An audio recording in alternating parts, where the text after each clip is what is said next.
Hey everybody, happy Monday. And it is Monday because it is the end of round one of the Stanley Cup playoffs. I am Jeremy Roenick. This is just I think just a special edition of Snipes and Stripes right here at nofilter.net with the best partner of all time, the best referee of all time, Tim Peel. Round one in the books. How we doing, buddy? Well, I'm trying not to smile, but I can't smile. I have to smile when I see your beautiful face. But I don't even want to talk. You're I gonna know, I know. You're still reeling. you're gonna have to do the entire show by yourself. I am freaking shell shocked. All I'm gonna say is 1.6 seconds. It's unbelievable. It's the most unbelievable, mind-boggling like destruction of a playoff series that I have seen in a long time. And I'd rather lose. well, I'd rather lose 4-1 in Game 7. You know what I mean? 100%. You'd rather lose 10-1. Right. Oh, well, let's get into it. This edition of Snipes and Stripes, sponsored by Whiskey in the Wild, best chocolate whiskey of all time, whiskeyinthewild.com. Protected neck guards. My buddy Tim Peel protecting all young kids out there and playing the greatest game in the world, of course, Bet Online. We love making money when we're right. But we were not right all the time. In this first round, I was terrible. My picks to go to the Stanley Cup final are both out in the first round. Who So, was but we'll go to that first. But let's, your since we East? started talking about the St. Louis Blues, the number one team in the league, the President's Cup trophy, it looked like we were going to get the jinx of the President's Cup trophy again last night. And then all of a sudden, out of nowhere, two goals, two empty net goals again. And this is the thing, this is the crazy thing. St. Louis all year was the worst team in the National Hockey League 6-on-5. Why is that? The worst team, they let up 13 goals with an empty net during the regular season, and they give up two in the last game of the season in the last 2 minutes of the game. Buddy, it's not coincidence. No, it's not. Why is that, JR? I was talking to, our buddy Andy Strickland. I was talking to Strick today. He didn't have an answer. I go, why is that? Why are they so bad 6-on-5? I don't get it. So I was thinking about it a lot today. And I was trying to just go over those two goals in the last 2 minutes. And there's a couple things that came to mind. Number one, when watching St. Louis on a 6-on-5, it's almost like they shrink their coverage all to within the house. 100%. There's no chasing, so you're almost allowing the other team to get a little bit more of a time to settle the puck down and take a look for sticks, Yep. take a look for you know different options. I don't know what's going on here. Do you know what's going on here? Smitty's just showing the last. Oh, okay, yeah, good. But you're right. It's funny you say that. They all get in like this, don't they? Yeah, everything gets tight because usually what you want to do is obviously you want to get the two defensemen in front, but you want to pressure that puck, right? You want to try to keep that puck to the outside and keep that puck from coming in on an angle. Obviously, for the goaltender, the more people that are crammed around the house, the more he has to look around. Now, we always say in the locker room, get pucks to the net. Just shoot the puck, right? Quit with the passing, put pucks on net. You never know what's going to happen. Well, there is no better description of get to the pucks to the net than what happened last night. In the last three goals by the Winnipeg Jets, every single one of them was a fluky goal. Yeah. Every one. You start with the first one, which was not even a shot on net. It was a pass to the middle. But because, again, there's so many bodies in front of the net, all you have to do is throw it to the middle, and it's just a weird bounce, and it's going to go in the net, which it did. It hit one of the defensemen and catapulted into the net, right? You can call it a lucky goal, but how many of those goals do we see throughout the course of the year? Just get to the puck to the net. Goaltenders can't see it. It's a fluky bounce, and it's in the back of the net. And that's one of the bad things about having so many people crowded around that crease area. Yeah, we see it here. Everybody's down low. Everybody's in tight. I don't get it, Jr. And you know, like you said, it's not a fluke. It's not a fluke. They it's happened. What did you say? 13 times this year? 13 times, 13 goals against during the regular season. Oh And God. it's so you get the first, so then you get to the second goal, right? You pull the goaltender, you're wait. I don't know which guy on St. Louis, I think it was 89, had the opportunity really to get that puck Yep. and Yep. just slap Yep. into the corner, slap it anywhere. And he kind Buddy. of got he got He, he kind of got his feet all twisted up and Bushnevich has the puck and at the top of the circle. The defensemen have backed up. He literally, there was 49 seconds left on the clock. He could have skated it out. He could have banked it off the wall. He could have done a number of things. Instead, he just chose to ice it. It was once again, I was talking about this with several St. Louis people today. I, I hate to be critical of the guy because he's such a good player. You played the game. I only ref the game. I can't imagine what's going through my head at that point. well, there's a little bit of panic, right? There's panic, right? You don't want to.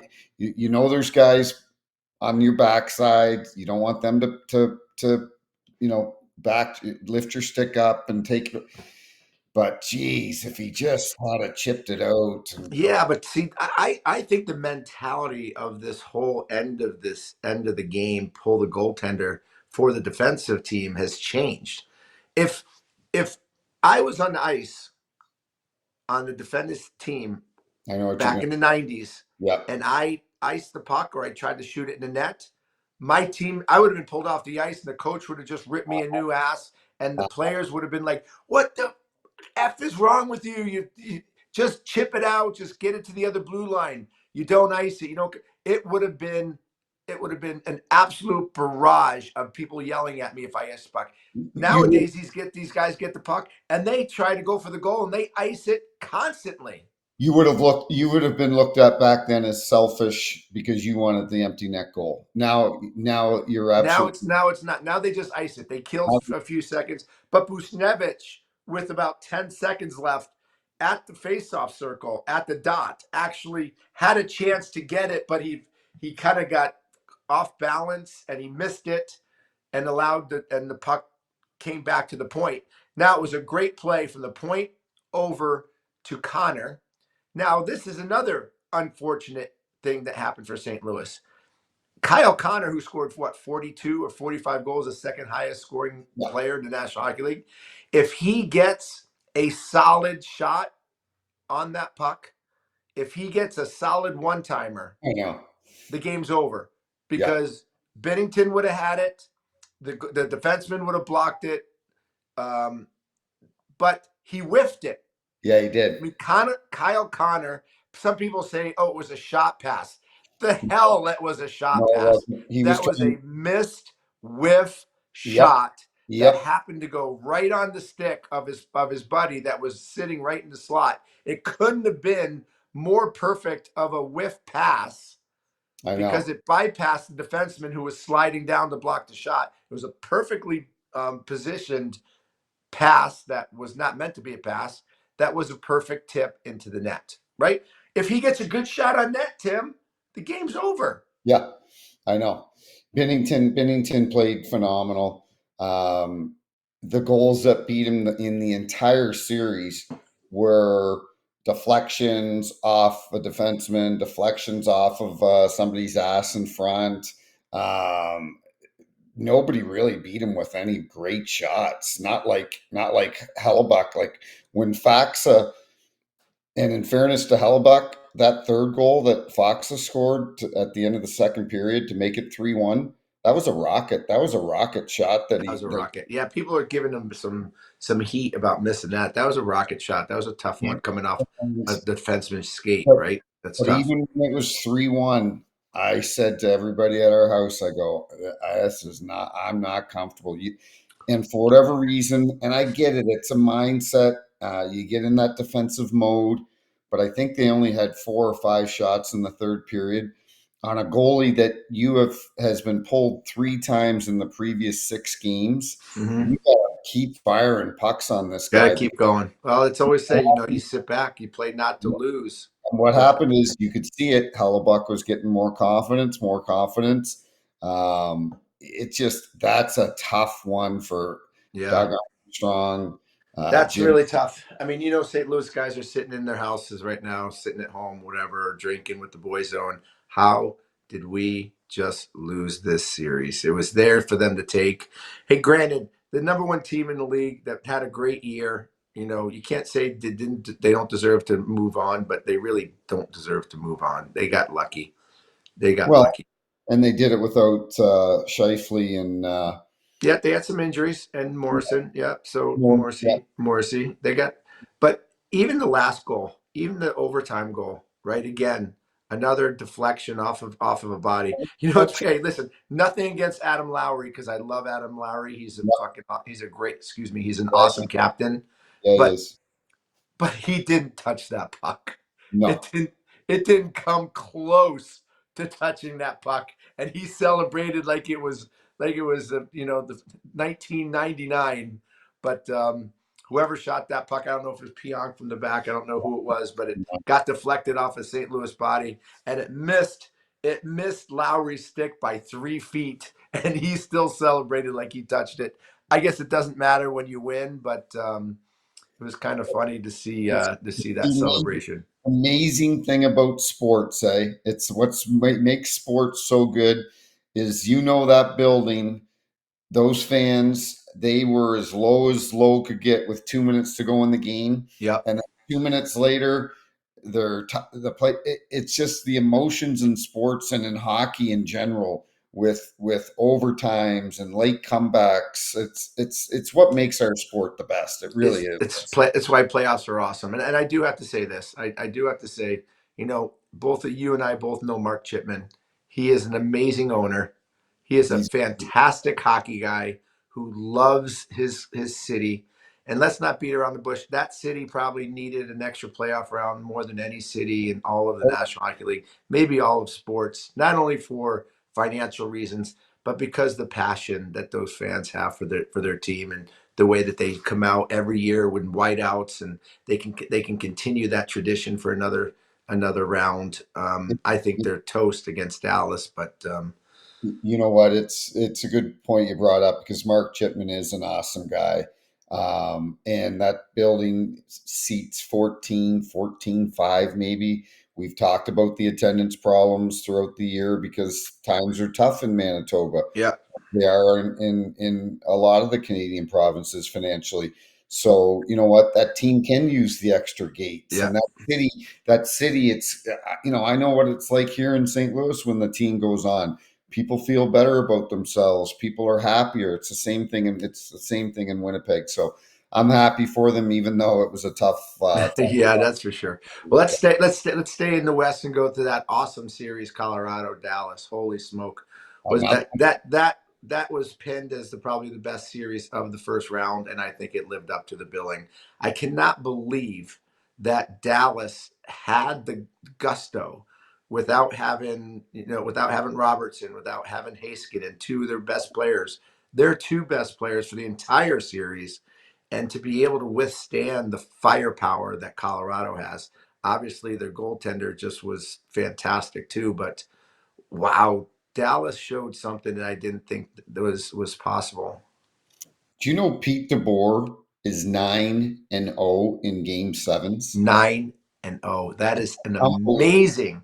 That's unbelievable. 9-0 in Game Sevens. Like you can't even. It's not. It's like that is unbelievable. That was a great series, a great game. And Uh, and and the storylines. I this, mean, to have Rantanen come back when they were giving him so much crap about the beginning of the series, how wasn't scoring, he wasn't doing anything. When are we going to see Rantanen show up? And then all of a sudden, this guy explodes for what? What did he get? 8 points in 2 periods. In 2 periods, hat trick in Game 7 to knock his old team out. It couldn't have been a better scenario, story, fairy tale for Mikko Rantanen and Dallas Stars. And I heard these people saying, "Oh, the Colorado Avalanche, they're kicking themselves that they don't have Rantanen now." Because no, it was the right move. It was the right move at the right time. They got great players. Look who they got. They got Brock Nelson. They got Nakash, who's an amazing player, amazing, and Nature's they got Charlie Coyle. They probably did the best of anybody at the trade deadline. You know what? They just got outclassed and uh-huh. outworked and they got beat by a more patient team. And you know what? Something to be said about having Game 7 in your own building, buddy. The two Game 7 winners, Winnipeg and Dallas, both had home ice advantage, and I think it played a big part in it. I'll tell you one guy who is sour right now, and that's Nate McKinnon, Oh, because they interviewed him after, and he goes, "We couldn't beat them without Robertson and their best defenseman."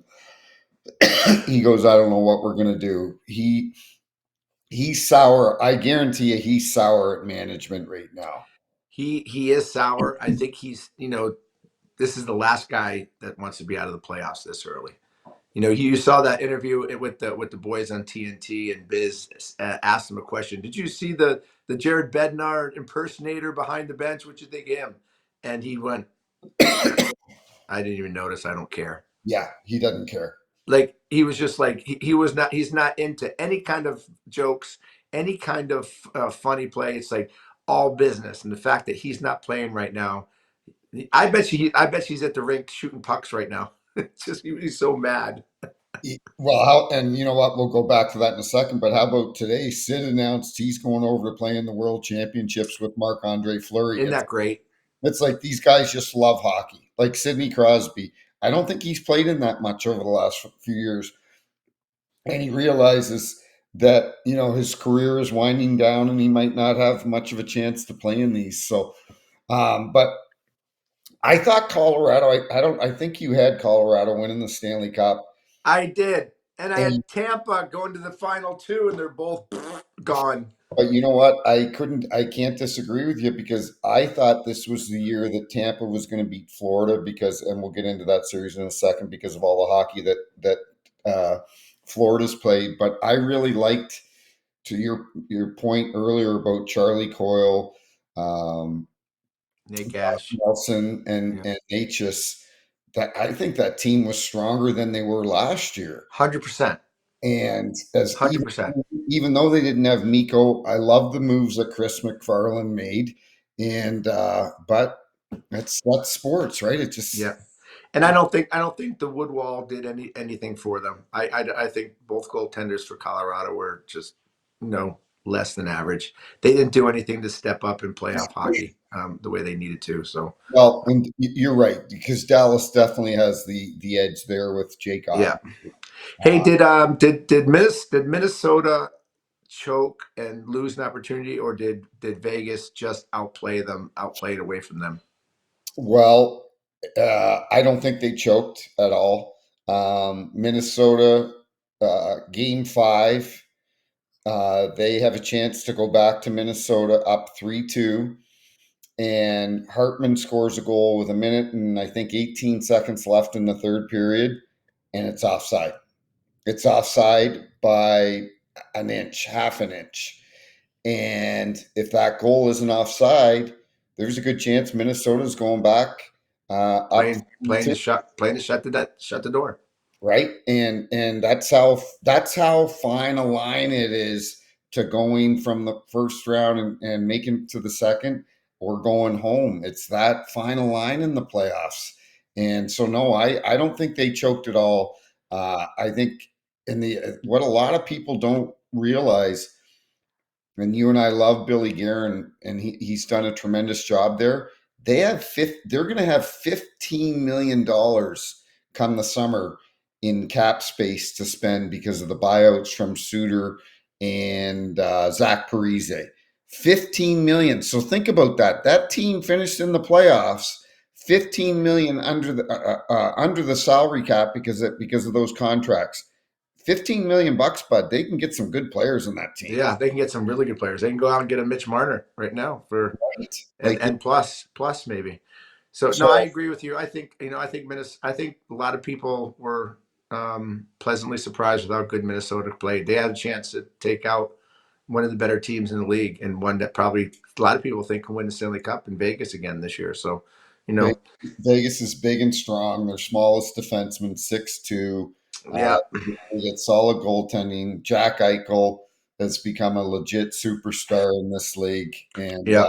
Well, they're the real deal. They're four lines deep, and they got the goaltending. They have That everything. series starting tomorrow night with Edmonton is going to be awesome to watch. I think. Well, so let's talk about Edmonton. So this one frustrates me a lot, and obviously we want to see McDavid and Draisaitl. We want to see the best players in the playoffs. Although I'm a Kings guy, I played for the Kings. My loyalties to the Kings. I really thought that they would win. I picked the Kings I did to too. beat Edmonton. I did too. Um, Let me tell you something. The Kings should be playing. They should be playing. I know what you And mean. if there's ever a time when a series is swung, a series is dictated by one play, and you can't tell me that a series cannot be lost because of one stupid play. But this series was literally turned upside down and on its ear, and the whole momentum changed and swung in Edmonton's favor in Game 4 in Edmonton. You have a great game. You have the LA Kings who have played great, and you have a very, very good young player in Quentin Byfield, a great player. I hate to use this example with a Byfield because this kid plays with his heart. This kid plays with passion. This kid can score goals. He's electric to watch. He's going to have an amazing career, an Yep. amazing hockey career because he plays the game correctly. Unfortunately, he made the biggest blunder of the National Hockey League playoffs first round with 40 seconds left, 38 seconds left in the third period, up a goal. They have a 2-1 series lead in Edmonton. You get the puck inside in your zone. You get the puck in full possession. What do? Got to You throw it off the boards and get it out. got You to don't even think about stick handling. You flip it out of the zone. You toss it out of the zone. You do whatever you can to get it outside the blue line and waste another 20 seconds. Another 20 seconds. Now, could they still go down and score? Of course, but their chances diminish like huge. right. But Quentin Byfield decides to try to stick handle around the defenseman inside his own zone with the goalie pulled. And that defenseman, of course, he's a defenseman. He pokes that puck off of Quentin Byfield's stick, and 3 seconds later, it's in the back of the net, and it's tie game, and they end up losing. And instead of being down up 3-1 in games, which they're not going to lose, No, it's now 2-2, and you give the two best players in the world an opportunity at 2-2, and you knew it was all done. It was just all done. You cannot give McDavid and Draisaitl the opportunity to breathe and be back in the series because they showed exactly why momentum is important and why if you give these guys the opportunity to get in there, it's it's a death warrant.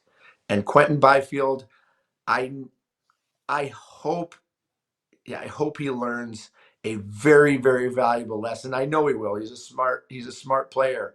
He just did not do a smart play in the biggest play of the series. And unfortunately, the Kings are done, and my good friend Rob Blake's is not there because. uh, Be, so if you look at it, that one play, and again, is this a little unfair? Maybe, but I'm a guy who understands, swings and, yep.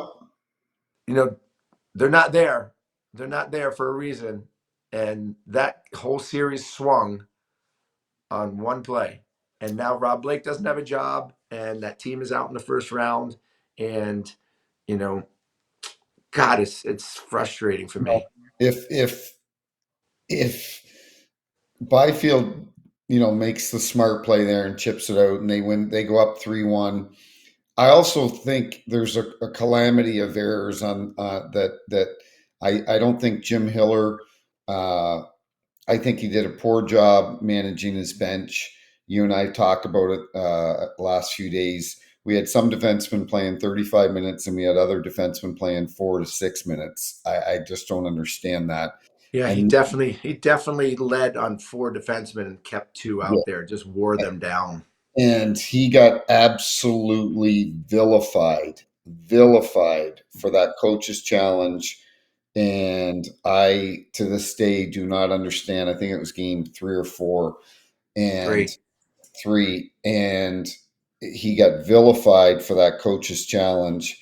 And I put on Twitter, I said, I don't understand. And trust me, I'm not moving. I'm not going to work for a team, but I don't understand why a team hasn't hired an ex referee to work in conjunction with their video guy, somebody that's been on the ice, somebody that's been in Good point.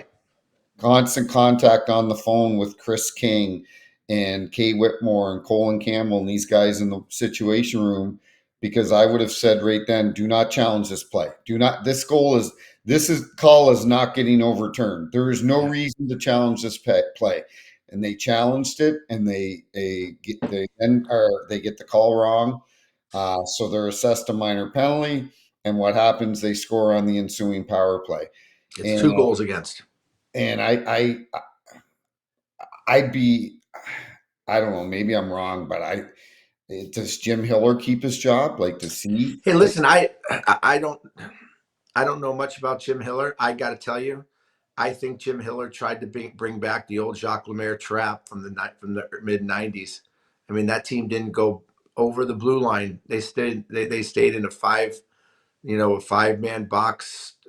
Sit back and let the team uh-huh. get through center ice. And I hate hated with a passion the Jacques Lemaire trap of the New Jersey Devils. I thought that ruined the game.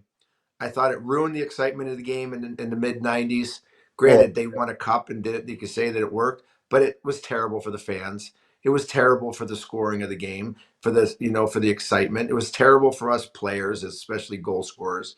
It was a boring game to watch, and it was a boring game to play. And I thought Hiller brought back like pieces, if not a big piece of that Lemaire, New Jersey trap system. It was terrible. who becomes the next GM of that team? I don't know. That's going to be a good question. I would have to expect another ex-player. I don't know if it'd be somebody within the organization. I don't know. That's a good question. Um, I'm just still reeling over Rob Blake being gone. He was such a good Oh, GM. He did what such a great job.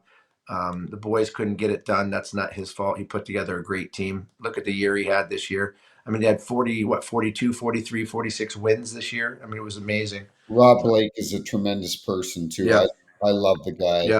I I think, love Luck. I love Lucky. I love Luke. I love you so much, but I think this was a big mistake letting Rob Blake go.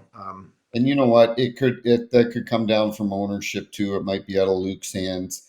The position to have in the NHL is not a coach or a GM. The position to have Yeah. is By the way, president. that's a good point. That's a good point. I bet you that is. I think it probably came down from management. Like, I don't Yeah, know. yeah, from ownership. Yeah, maybe.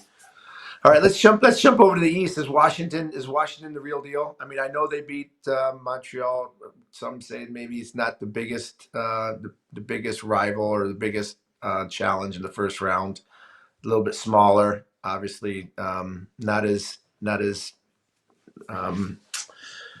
veteran laced Sure. as Washington, but Washington. They made it look relatively easy, and Alex Ovechkin leading the way again.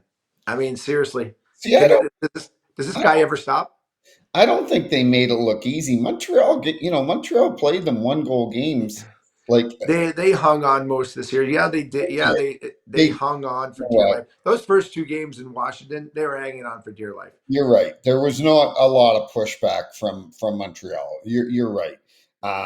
But like I said on social media after the series, I said if I'm a Montreal fan, yeah, I'm upset. We lost in 5 games. You'd like to see it go 6, 7, but the future is bright in Montreal. The future is Yeah, I have really to bright. agree.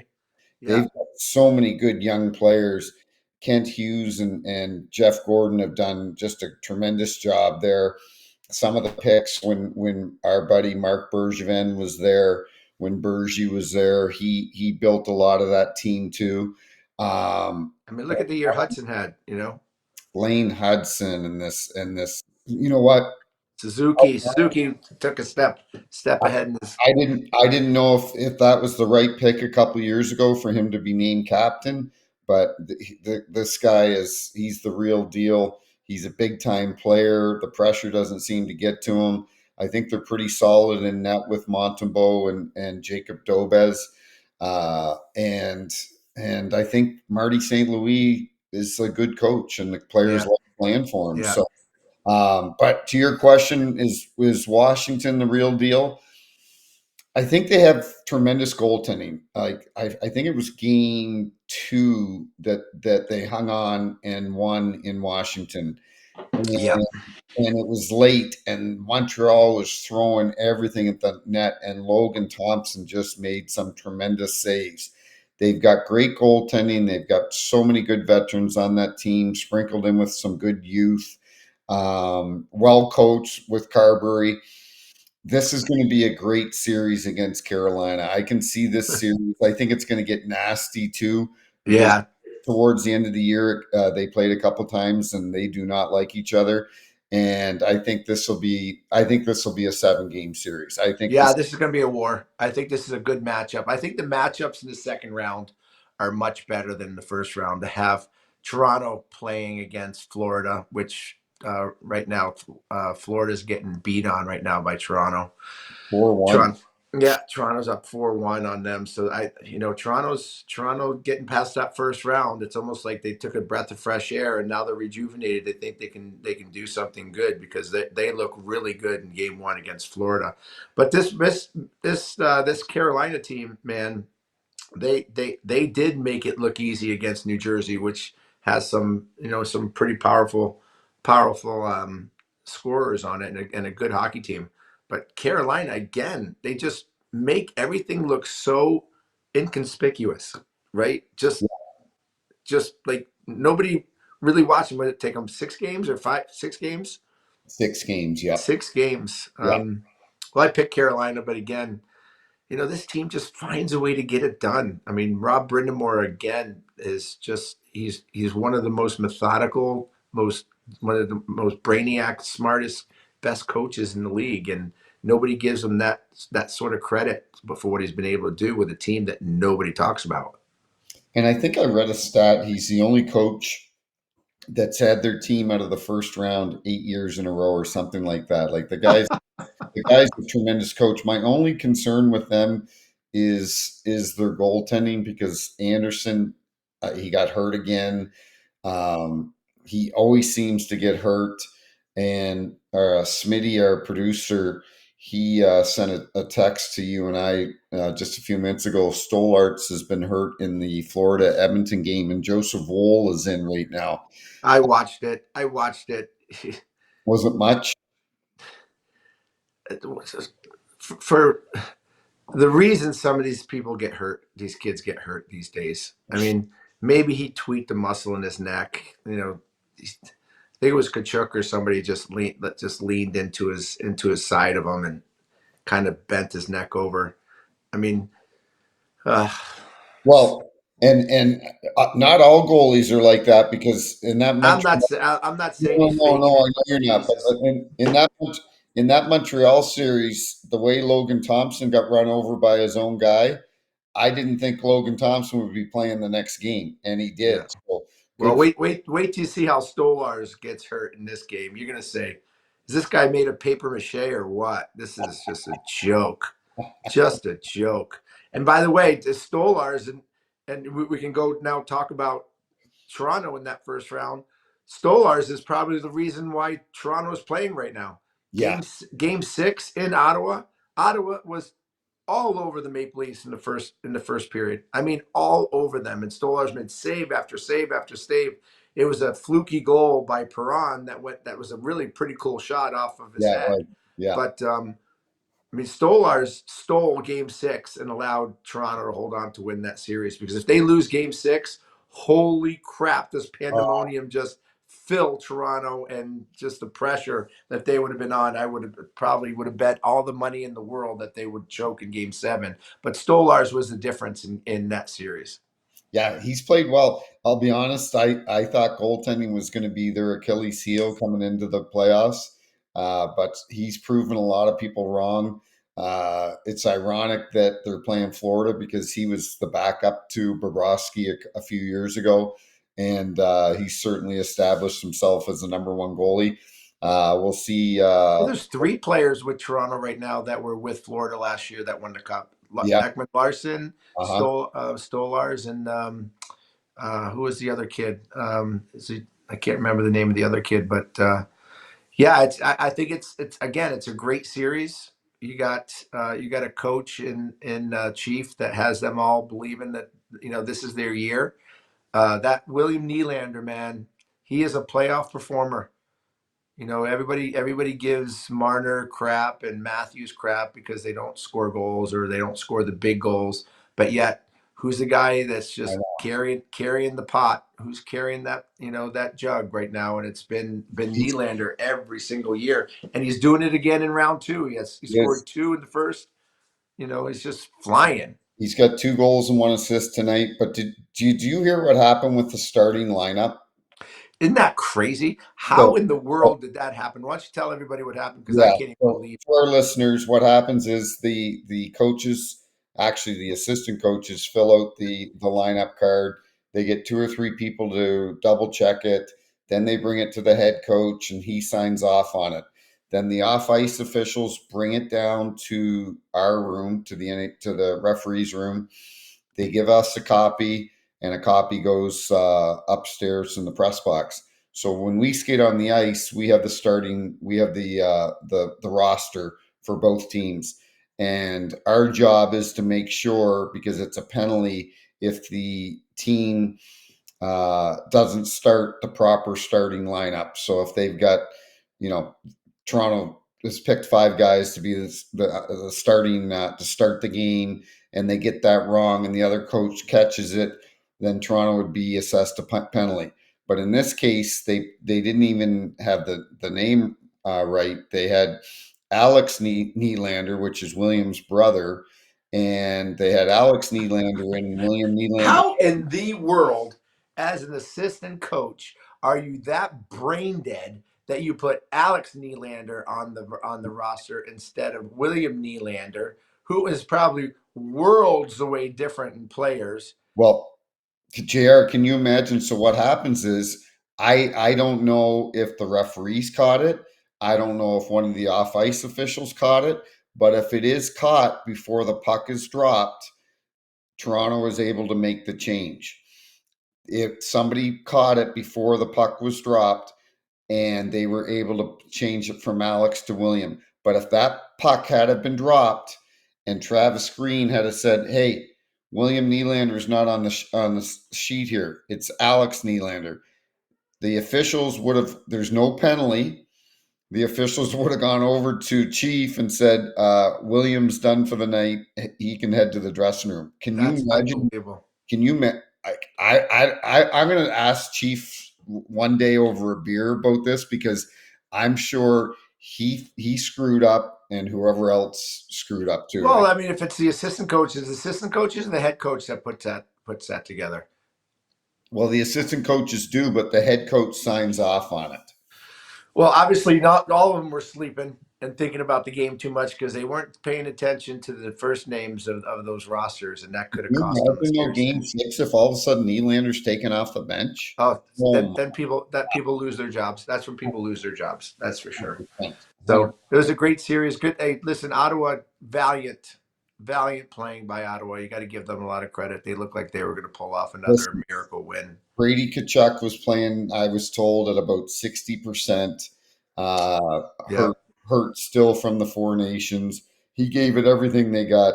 Yep. He He's got needs a long summer. He deserves a good summer break. he needs some time off. Hey, listen, before we go, we need to talk about Tampa and Florida, though, because I watched Brandon Hagel's post exit interview that he gave a couple days after, maybe the next day at the arena in Tampa, and he was visibly shaken because he didn't play obviously the last game because of the Aaron Ekblad hit, and he basically said,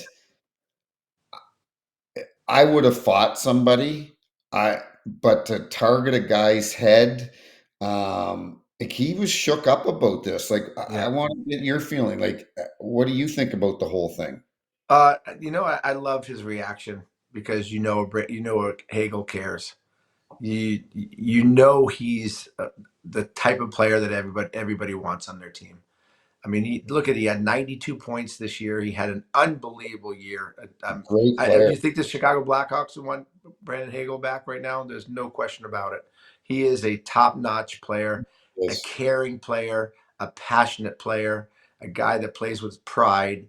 And, you know, I'm sure he's looking at himself, not blaming himself, but still probably internally saying, why do you have to do that?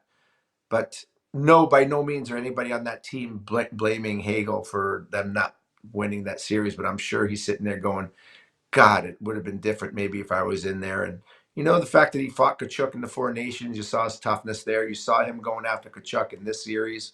It was everything that we thought this series would be physically. I mean, with Ekblat getting the elbow out. You have Kachuk hitting. Who Ben, did? Yeah, that's right. Um, there's just a lot. It lived up to the billing. First round was so much fun to watch, all the way across the board, with maybe the exception of Carolina and New yeah. Jersey. Although that last game in overtime was a lot of fun to watch. That Carolina shut them out and that or closed the door on them.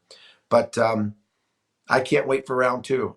It's Well, I hope we have just as much excitement, just as much physicality, the the anger that's going on, the fight, the bite, the yelling, the chopping. It's more like the hockey that we're used to, accustomed to, and really grown to love. yeah, I agree. And you know what? I'm not condoning what Ekblad did because the guys with having to deal with concussions and so on.